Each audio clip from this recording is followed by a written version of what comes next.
Password यशाच्या या खास कार्यक्रमात मी मधुरा तुमचं मनपूर्वक स्वागत करते। यशाचं शिखर गाठताना प्रत्येकाला नानाविध अडचणींचा सामना करावा लागतो आणि अशाच अडचणींचा संकटांचा सामना करत यशाचा टप्पा गाठलेल्यांपैकी एक आहे डॉक्टर तुषार सावडावकर।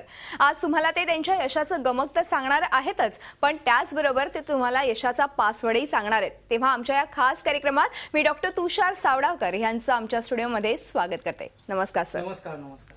डॉक्टर तुषार यांनी वास्तू अँड ॲस्ट्रोलॉजिकल सायन्स या विषयामध्ये PhD केलेले आणि ते नॅचरोपॅथिस्ट आणि योग तज्ञ देखील आहे। डॉक्टर तुषार यांचा वास्तू आणि ज्योतिष विषयक असा सखोल अभ्यास आहे। नक्षत्र ज्योतिष प्रवीण, त्याचबरोबर ज्योतिष रत्न, वास्तुतज्ञ, पायरा वास्तुतज्ञ, वैदिक वास्तु सूत्रधार, रत्नभूषण, हस्त सामुद्रिक तज्ञ, टेलिपॅथी उपचार, ऑरा परीक्षक, प्राणिक हिलिंग, इलेक्ट्रोक्रिस्ट आणि इन्फॉर्मेशन उपचार तज्ञ यांचा गेल्या 25 वर्षांचा अनुभव त्यांच्या गाठीशी आणि वास्तुशास्त्र या विषयावर त्यांचं आदर्श घराची संकल्पना हे पुस्तक देखील प्रकाशित करण्यात आलंय। डॉक्टर तुषार यांचे अनेक लेख हे वेगवेगळ्या दिवाळी अंकांमधून तसंच मासिकांमधून त्याचबरोबर वृत्तपत्रांमधून प्रसिद्ध झालेत। त्यांनी वेगवेगळ्या कार्यक्रमांमध्ये देखील वास्तुविषयक मार्गदर्शन केलं आहे। सर्वोत्कृष्ट व्याख्याता म्हणूनही त्यांचा गौरव करण्यात आलाय। चला तर आज आपण वास्तू आणि ऊर्जा ह्या विषयाबद्दल अधिक चर्चा करूया डॉक्टर तुषार यांच्याशी।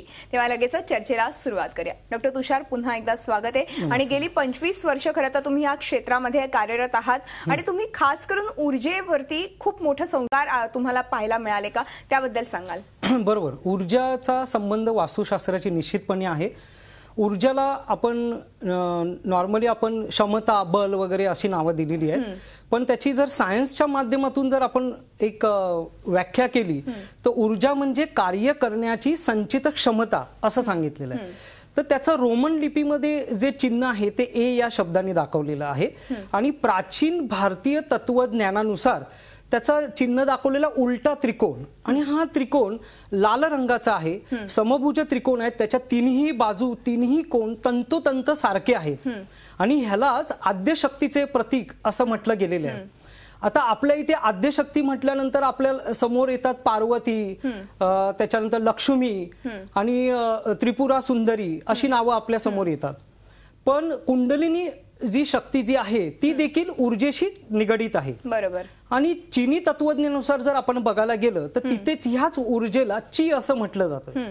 तर ची मध्ये इन आणि यांग अशा ह्या दोन परत शक्ती कार्यरत होतात। त्यांचा असा दावा आहे की ह्या सर्व ब्रह्मांडावर त्या दोन शक्तींचं कार्य चालत आहे। पण भारतीय तत्वज्ञानानुसार इन आणि यांग म्हणजेच काय तर शिव आणि शक्ती याचं स्वरूप सांगितलेलं आहे। आणि जर जापनीज तंत्रज्ञानानुसार आपण जर तत्वज्ञानानुसार जर बघितलं तर तिथे रेकी, तर रेकी मधला की हा देखील एक ऊर्जेचाच प्रकार आहे। आणि आपल्या इथे त्याला चित्तशक्ती, प्राणशक्ती असे बऱ्याच नावाने संबोधलेलं आहे। आता ह्याच्यामध्ये ऊर्जेचे बरेच प्रकार आहेत। सर्वात पहिला महत्वाचा प्रकार म्हणजे कॉस्मिक एनर्जी जी आहे ती अत्यंत महत्वाची आहे। नंतर इलेक्ट्रिसिटी आहे, लाईट आहे, साऊंड आहे, त्याचबरोबर तुमचं कायनेटिक एनर्जी आहे, ॲटॉमिक एनर्जी आहे, अशा वेगवेगळ्या फॉर्म मध्ये तुम्हाला ती एनर्जी आपल्याला पाहावयास मिळते। बरोबर। मग आपल्या आजच्या या कार्यक्रमासाठी कॉस्मिक एनर्जी काय आहे त्याचं आपण पहिलं महत्व बघूया। बरोबर आहे। तो कॉस्मिक एनर्जी जी आहे तर ब्रह्मांडामधून आपल्या पृथ्वीवर वेगवेगळ्या प्रकारे वेगवेगळ्या प्रकारची किरणं आपल्या पृथ्वीवर पडत असतात आणि पावसाप्रमाणे त्यांचा वर्षाव होत असतो। ओके, तर या किरणांमध्ये काही चार्ज पार्टिकल असतात आणि या चार्ज पार्टिकल मध्ये काही प्रोटॉन जे विद्युत धनभारित आणि काही इलेक्ट्रॉन जे विद्युत ऋणभारित असतात, त्याचबरोबर काही अल्फा पार्टिकल देखील असतात, प्लस त्याचबरोबर त्याच्यामध्ये काही अणूची केंद्रक आपण म्हणू आणि 2% प्रायमरी रेडिएशन असं सांगितलेलं आहे। आता काय होतं की ज्या वेळेला हे जे किरण जेव्हा पृथ्वीच्या संपर्कात येतात आणि संपर्कात आल्यानंतर ते आपलं कार्य करायला सुरुवात होतात, मग त्यांनी काय होतं तर त्याच्यामुळे हाय एनर्जी प्रोटॉन्स तयार होतात, हाय एनर्जी इलेक्ट्रॉन्स तयार होतात आणि हे सर्व चार्ज पार्टिकल आपण असं म्हणू आणि त्यांचं एकमेकांशी कार्य निगडित असते। आता ह्याच्यातले काही जे पार्टिकल जे आहेत ते सूर्याच्या किरणांपासून आलेले असतात आणि त्याचा विद्युत भार जो सांगितलेला आहे तो 10 शीर असं सांगितलेला आहे. आज आपल्या इथे अजून एक महत्वाचा आपण टॉपिक डिस्कस करणार आहोत तो म्हणजे ध्वनी. अत्यंत महत्वाचा आहे साऊंड. आणि वास्तुशास्त्रामध्ये या ध्वनीला प्रचंड महत्व आहे.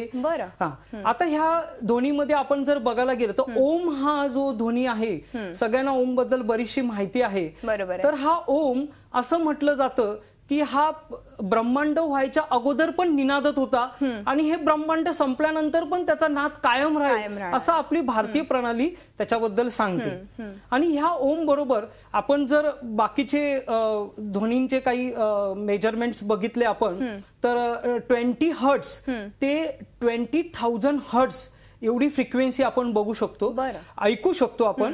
आणि 20,000 हर्ट्सच्या वरती जी फ्रिक्वेन्सी त्याला अल्ट्रासॉनिक असं म्हटलं जातं, तर ते अल्ट्रासॉनिक आपण ऐकू शकत नाही. आणि 20 हर्ट्सच्या खाली जी फ्रिक्वेन्सी आहे ती देखील आपण ऐकू शकत नाही.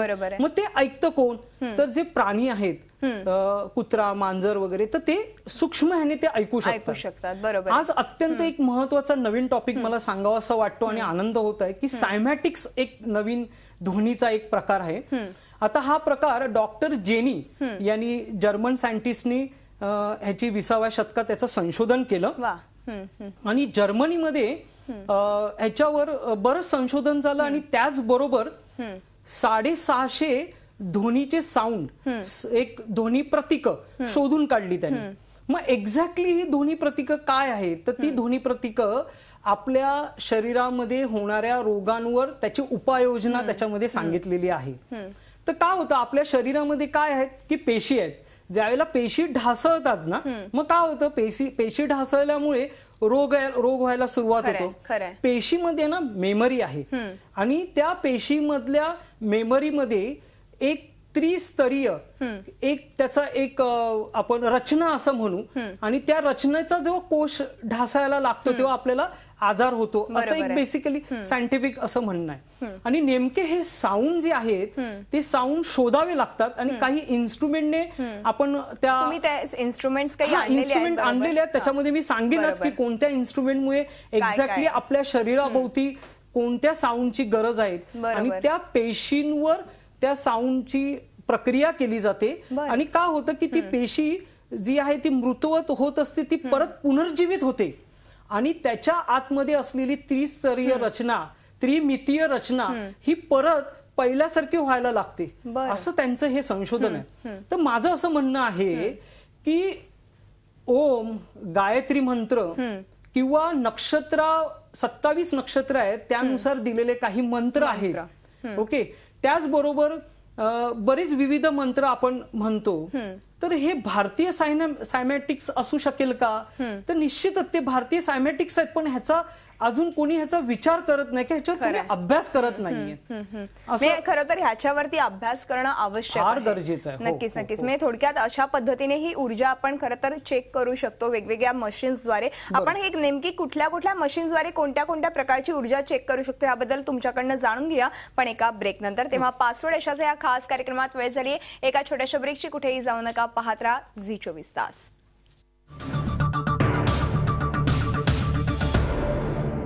पासवर्ड यशाचा या खास कार्यक्रमात आपलं पुन्हा एकदा स्वागत आहे आणि आज आपण चर्चा करतोय वास्तू आणि ऊर्जा या विषयावर आणि आपल्याला मार्गदर्शन करताय डॉक्टर तुषार. मी पुन्हा एकदा चर्चेकडे येते. डॉक्टर तुषार, तुम्ही आता ऊर्जेबद्दल वेगवेगळ्या गोष्टी सांगितल्या, ऊर्जेची रूपं सांगितली, मात्र ह्या ऊर्जेचं नेमकं स्वरूप कसं असतं त्याबद्दल काय सांगाल? हा, बरोबर. ऊर्जा आणि वास्तुशास्त्राचा अतूट नातं आहे असं म्हटलं गेलं. आता प्रत्येक वास्तुतज्ञाला अक्ष, ऊर्जा आणि नाडी प्रवाह हे माहिती असणं अत्यंत गरजेचं आहे. आता ऊर्जाची नेमकी व्याख्या जर वास्तुशास्त्राप्रमाणे करायची झाली तर पूर्वेकडून येणारी जी ऊर्जा आहे त्याला प्राणिक ऊर्जा असं म्हटलं जातं आणि ती सूर्योदयापासून सूर्यास्तापर्यंत असते. उत्तरेकडून येणारी जी ऊर्जा असते त्याला जैविक ऊर्जा म्हटलं जातं आणि ते रात्रीचीच असते, अहोरात्र मिळते. आणि या दोन्ही दिशा ज्या आहेत, उत्तर आणि पूर्व, ह्या ऊर्जेच्या उगम दिशा असं म्हटलं गेलेलं आहे. आणि त्याच्या बरोबर अपोजिट ज्या दिशा आहेत त्या पश्चिम दिशा आणि दक्षिण दिशा ह्या ऊर्जेच्या अस्त दिशा म्हटले गेलेले आहेत. आणि इथे ह्या दोन्ही दिशा आणि त्याचबरोबर तुमचं अक्ष आणि ऊर्जेचा असलेला तुमच्या भवनावर असलेला प्रवाह ह्यावरून नेमकं त्या भवनामध्ये सुख शांती लाभेल की नाही हे ठरलं जातं. आता वास्तुशास्त्राप्रमाणे कामिका आगम या ग्रंथानुसार जर आपण वास्तूची व्याख्या जर केली तर त्या वास्तुतंत्रे महातंत्रे शिवशक्ती समोदय अशी एवढी सुंदर अशी छान रचना केलेली आहे. तर शिवशक्ती म्हणजे काय, तत्व आणि ऊर्जा. या तत्व आणि ऊर्जाच्या संगमावर हे वास्तुशास्त्र उभारलेलं आहे असं म्हटलं गेलेलं आहे. तर निश्चितच थोडक्यात अशा पद्धतीने ऊर्जेची व्याख्या आपण करू शकतो आणि हे ऊर्जेचं स्वरूप आहे असं सांगू शकता तुम्ही आता. पण आता मगाशी तुम्ही एक उल्लेख केलात की ऊर्जा मोजण्यासाठी वेगवेगळी साधनं लागतात. मग ही साधनं नेमकी कोणती आहेत, तर त्याबद्दल काय माहिती द्याल? आता आपल्या भारतामध्ये ह्या साधनांचा अभाव होतच नाही. आता ते ही सगळी परदेशातनं आपण मागवलेली आहे. तर पहिलं आपण एक बघू इस्मॉक मीटर म्हणून जे आहे की हे मीटर जे आहे ते आपल्या घरामधला इलेक्ट्रोस्ट्रेस दाखवते. त्याचबरोबर हे स्ट्रेस मीटर आहे, हे आपल्या बॉडी मधला स्ट्रेस दाखवते. त्याचबरोबर हे इस्मॉक स्पिऑन नावाचं एक इन्स्ट्रुमेंट आहे, अत्यंत प्रभावी इन्स्ट्रुमेंट आहे. वेगवेगळ्या जमिनीतून येणाऱ्या जिओपॅथिक ऊर्जा आहे त्याचा साऊंड कशा प्रकारे असू शकेल तर ते आपण ह्याने ऐकू शकतो. साऊंडवर बेस आहे त्याचा. आणि ह्याचं एक वैशिष्ट्य सांगायचं असं आहे की एकदा आम्ही असे प्रयोग केले की झाड एखादं पहिली ऊर्जा घेतली, त्याचा साऊंड ऐकला तो स्मूथ आला, पण ते झाड कापल्यानंतर त्याचा साऊंड घेतल्यानंतर लहान बाळ कंत कसं तसा त्याचा आवाज येत होता. म्हणून सर्वांना सांगणं आहे की झाडे तुम्ही लावा आणि आपली वसुंधरा वाचवा, अत्यंत हा महत्वाचा भाग आहे. त्याचबरोबर हे RFI नावाचं एक इन्स्ट्रुमेंट आहे, त्याच्यामध्ये ऑरा आपला मोजला जातो. त्याचबरोबर वेगवेगळ्या फ्रिक्वेन्सी ज्या कार्यरत आहेत, जसं हाय टेन्शन वायर खाली किंवा मोबाईलच्या काय फ्रिक्वेन्सी असतील ह्या देखील आपण मोजू शकतो. थोडक्यात पॉझिटिव्ह आणि निगेटिव्ह एनर्जी आपल्याला लक्षात येऊ शकते. हे S3 गोल्ड आहे, याच्यामध्ये 27,000 फ्रिक्वेन्सी आपण मोजू शकतो. त्याचबरोबर मग याचा उपयोग काय नेमका, हे शरीरातल्या बाहेर पडणाऱ्या ज्या एनर्जी आहेत त्या आपण मोजू शकतो. त्याचबरोबर वास्तूमधनं जसं आपण कॉस्मिक एनर्जी, ग्लोबल एनर्जी आणि टेलोरिक एनर्जी ह्या अशा 3 एनर्जी महत्वाच्या आहेत. त्या तिन्ही एनर्जी ह्या यंत्राने आपण मोजू शकतो. आणि अत्यंत एक महत्वाचं आहे अर्थ मॅग्नेटोमीटर आहे, हे देखील जिओपॅथिक स्ट्रेससाठी अत्यंत इम्पॉर्टंट इन्स्ट्रुमेंट आहे. त्याचबरोबर जमिनीतले प्रवाह आपण पाण्याचे शोधू शकतो आणि मेटल्स वगैरे बरंच कार्य आहे ह्या इन्स्ट्रुमेंटचं.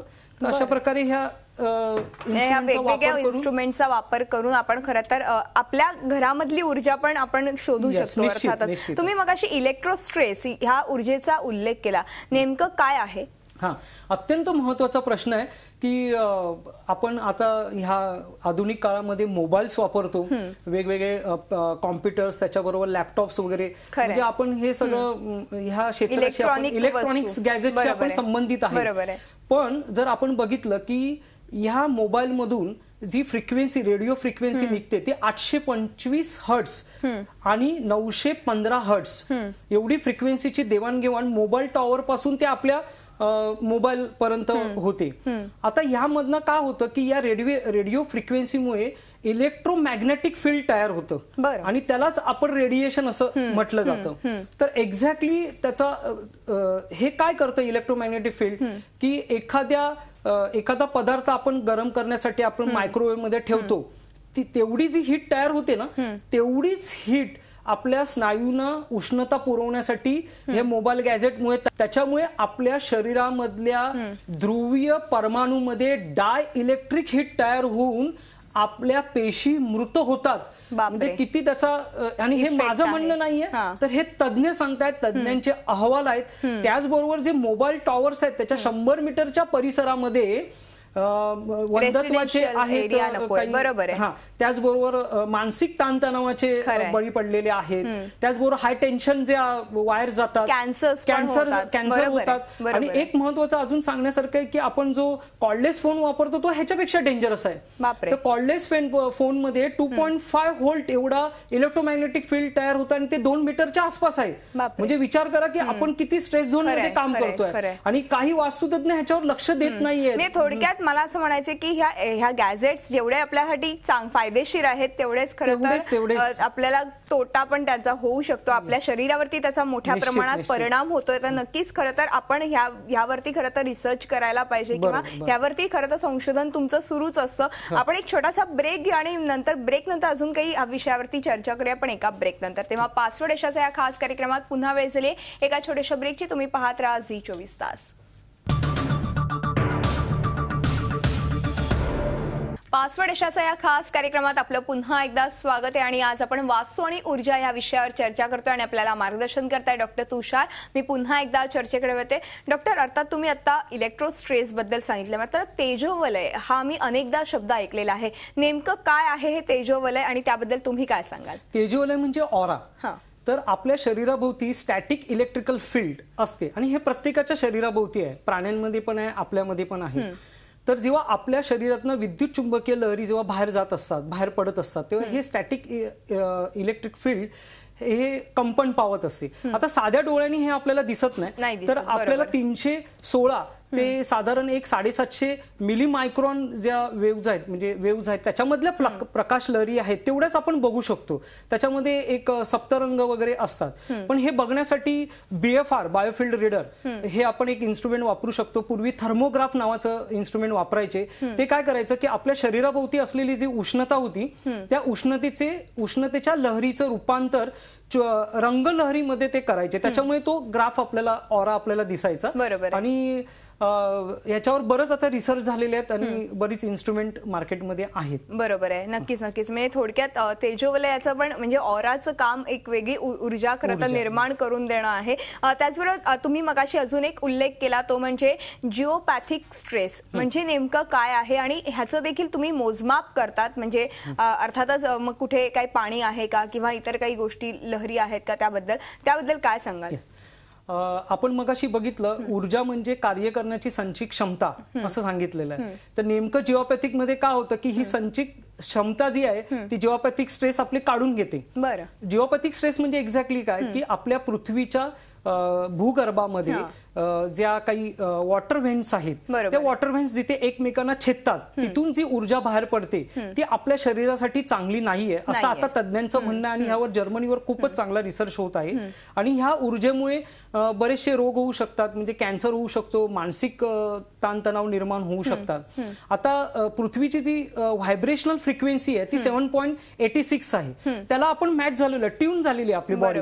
पण जसं जसं भूगर्भामध्ये आपण जाऊ तर त्यावेळेला ती फ्रिक्वेन्सी आहे ती 250 पर्यंत जाते आणि तिथून जी ऊर्जा बाहेर येते किंवा तिथून जे वायू बाहेर येतात त्यातला रेडॉन नामक जो वायू आहे तो अत्यंत घातक आहे आणि त्यामुळे आपल्याला त्याच्यावर कॅन्सर होऊ शकतो किंवा बाकीचे आजार त्यामुळे होऊ शकतात. आणि कोकणामध्ये मी असे बरेचसे पॉइंट, आता हे जे काही इन्स्ट्रुमेंट आहेत त्याचा वापर करून आपल्याला कोकणामध्ये काही ऍक्सिडेंट पॉइंट मध्ये जिओपॅथिक स्ट्रेस मिळालेला आहे. कोकणी लोकांना असं वाटतं की भूत वगैरे असं काय असू शकेल, पण तसं काही नाहीये. अंधश्रद्धा आहे ती. जिओपॅथिक स्ट्रेसमुळे निर्माण झालेल्या ताणामुळे त्या चालकावर तो परिणाम होऊन, आणि तो सगळ्याच चालकांवर होत नाही. ज्या चालकांनी विश्रांती पूर्णपणे घेतलेली आहे, जो नॉर्मल आहे त्याला होत नाही, पण जो ताणतणावामध्ये आहे तर त्याला तो ह्या संपर्कात येऊन अपघात वगैरे होऊ शकतात. असे मला 28 पॉइंट त्याच्यामध्ये मिळालेले आहेत. बरं, मग एकट्या कोकणामध्ये तुम्ही रिसर्च केलाय की वेगळ्या ठिकाणी? इव्हन आपला मुंबई एक्सप्रेस हायवे आहे तर तिथे देखील जिओपॅथिक स्ट्रेस मिळालेला आहे. बऱ्याच ठिकाणी. आता काही ठिकाणी आपण बघितलं तर कोकणामध्ये जी काही घरं आहेत बऱ्याच ठिकाणी शेणाने वगैरे सारवली जातात, तर तिथे आपल्याला तो जिओपॅथिक स्ट्रेस मिळत नाही. कारण शेण हा पार्ट असा आहे की तो ह्याचा रिझॉनन्स आहे, म्हणजे आपण त्याला जिओपॅथिक स्ट्रेसचा विरोधक आहे. बरोबर. पूर्वी जी आपल्याकडे पैजण घालण्याची जी पद्धत होती किंवा करगोटा घालायची चांदीचा, माझ्या आजोबांचा अजूनही तो करगोटा आहे. तर साधारण लेन्स या शास्त्रज्ञाचं असं म्हणणं आहे की तो करंट आहे ना सर्क्युलेट होतो. आता हे त्यावेळेला त्यांना जिओपॅथिक स्ट्रेस माहिती असेल की नाही हे मला माहिती नाही, पण हे आताचं संशोधन आहे की ते घालण्यामध्ये ते आपण पैजण किंवा करगोटा घालण्यामध्ये किती महत्व आहे हे आता लक्षात येते. बरोबर आहे. म्हणजे थोडक्यात ह्या एनर्जी खरं तर निगेटिव्ह एनर्जी शोधण्याचं काम खरं तर जिओपॅथिक स्ट्रेसच्या माध्यमातून केलं जातं आणि हे जे मशीन आहे त्याचा फार उपयोग होऊ शकतो. त्याचबरोबर तुमचा एखादा असा अनुभव शेअर करू शकाल का एकूणच ऊर्जेबद्दलचा? जर आता ऊर्जेविषयी जर आपल्याला बोलायचं झालं तर मी घरामध्ये जर आपण भवनामध्ये ऊर्जा बघितली तर मी ऊर्जेचा निकष बघून जर मी बघायचं ठरवलं एखादं भवन तर मी काय करेन तर मी प्रवेशद्वाराला महत्व देणार नाही तर उत्तर, ईशान्य आणि पूर्व या दिशेतून ज्या सोर्स दिशा म्हटलेल्या आहेत तिथून कसा लाईट येईल, किती कसा प्रकाश येईल याकडे मी जास्त महत्व देईन. बरोबर. आणि जर आपण वातावरणाचा जर विचार केला तर वातावरणाचा विचार केल्यानंतर टेरेस तापतात, तर टेरेस तापल्यामुळे बरेचसे प्रॉब्लेम्स किंवा हीट जनरेट होते. तर मी असा विचार करेन की तिथे उपायांचं मला म्हणजे ते रेमेडीज जे आहेत ते मला डबल करावे लागतील. ओके. जर मी सौर ऊर्जेचा जर मी संदर्भ बघितला तर पूर्व पश्चिम लांबीपेक्षा मी उत्तर दक्षिण लांबी जातकाला सांगेन की तुम्ही अशा लांबीचं तुम्ही घर घ्या. आणि समजा पूर्व पश्चिम लांबी असेलच तर मग मी काय करणार की तिथे जलप्रवाह किंवा जे जलतत्व आहे ते कशा प्रकारे प्रवाही होईल याकडे मी जास्त लक्ष देईन. थोडक्यात ह्या वेगवेगळ्या बाबींचा खरं तर अभ्यास करून खरं तर घर निवडावं. त्याचबरोबर इतरही काही गोष्टी आहेत त्या निवडल्या पाहिजेत जसं तुम्ही सांगितलं तसं. आणि अर्थातच वेळ संपल्यामुळे आपल्याला इथेच थांबावं लागते. मात्र तुम्ही आलात आणि खूप मोलाचं मार्गदर्शन आमच्या प्रेक्षकांना केलं त्याबद्दल मनपूर्वक धन्यवाद. धन्यवाद. तेव्हा पासवर्ड यशाच्या या खास कार्यक्रमामध्ये इथेच थांबतो. तुम्ही पाहत राहा झी 24 तास, रहा एक पाऊल.